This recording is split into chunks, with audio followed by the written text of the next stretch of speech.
the Exorcist of the Vatican.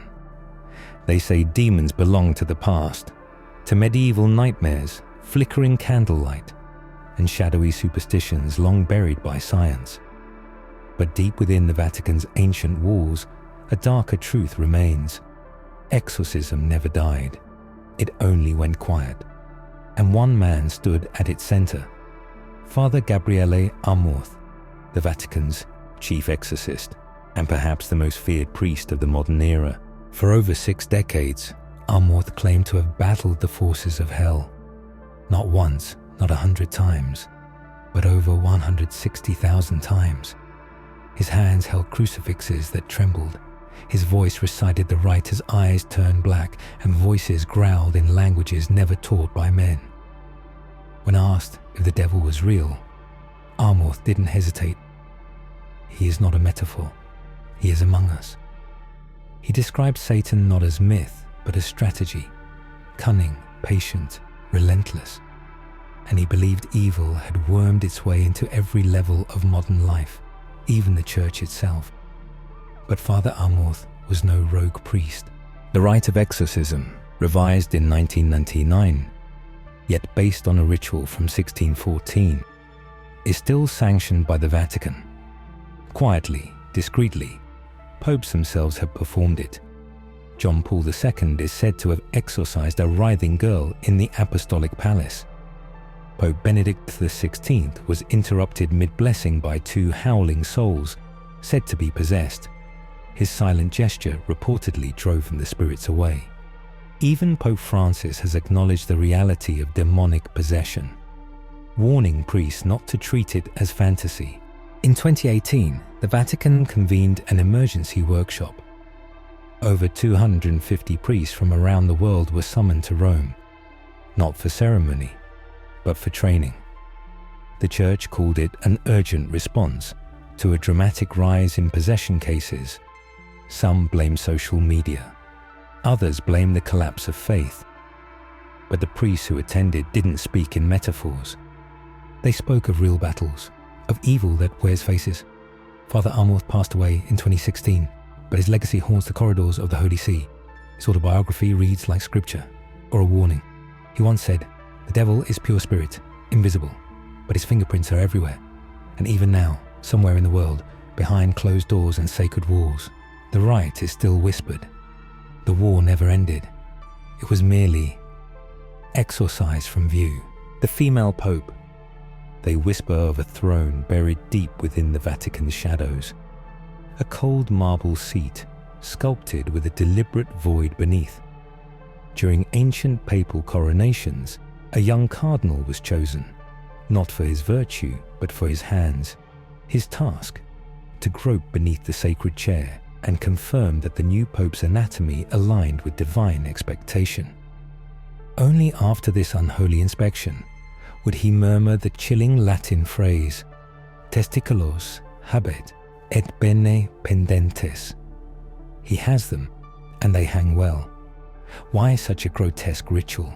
Some say it was to ensure a deception like no other would never again stain the church, the deception of Pope Joan. According to old chronicles, half record, half curse. A brilliant mind once slipped through the veil of Rome's patriarchy, disguised in priestly robes and cloaked in silence. A woman named Joan rose from the dust of obscurity, becoming a scholar of great renown. She was said to have studied in Athens, dazzled cardinals with her intellect, and maneuvered through the ecclesiastical ranks with quiet cunning. Eventually, the College of Cardinals, blind to her secret, elected her pope, and for a time, she ruled, but secrets rot in the light. During a procession near the church of San Clemente, her body betrayed her. She collapsed, and amidst the solemn hymns and stunned clergy, she gave birth. Chaos erupted. Some say the crowd turned violent, tearing mother and child apart in a storm of disbelief and rage. Others whisper she was vanished, her name swallowed by time, her image scrubbed from sacred halls. The church denies it all. No documents, no acknowledgement. just silence. And yet, fragments persist. The Shun Path, a street in Rome avoided by papal processions for centuries. A bust, once labelled John VIII, female mysteriously renamed Zachary. A curious 2-year gap in official papal records between Benedict III and Nicholas I. Ancient coins minted in that void, etched with strange monograms. Some claim belong to her. Then there is the sedia stercoraria, the throne with the hole. Officially, a symbol of humility, but others know it as the final defense against another Pope Joan. Still, the echoes haven't faded. In early tarot decks, a triple-crowned woman appears, La Papesse, a silent reader of forbidden knowledge. And near the Colosseum, pilgrims still gather. They bring no fanfare, just rosaries and quiet questions. If she never existed, why do the shadows remember her? The final pope. In the shadow of Pope Francis's death in 1025, an ancient manuscript clawed its way back into the public eye. A relic whispered about for centuries, a prophecy some say was never meant to resurface. It's known as the Prophecy of the Popes, a cryptic list of 112 Latin mottos, each said to foretell the reign of a future pontiff, and ultimately the end of the world. The manuscript is attributed to the 12th century Irish bishop, St. Malachy. According to legend, during a pilgrimage to Rome, he fell into a trance and received a vision.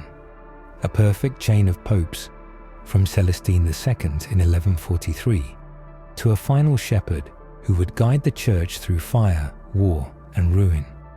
He recorded each pope with a riddle, a motto, short, strange, ominous. Yet for centuries the manuscript was unknown. It didn't appear until 1595, published by a Benedictine monk named Arnold de Wyon. Just in time, skeptics note, to influence a heated papal election. And here begins the mystery. Every motto before 1590 seems startlingly accurate. Everyone after, increasingly vague. The final entry bears no name, only a warning.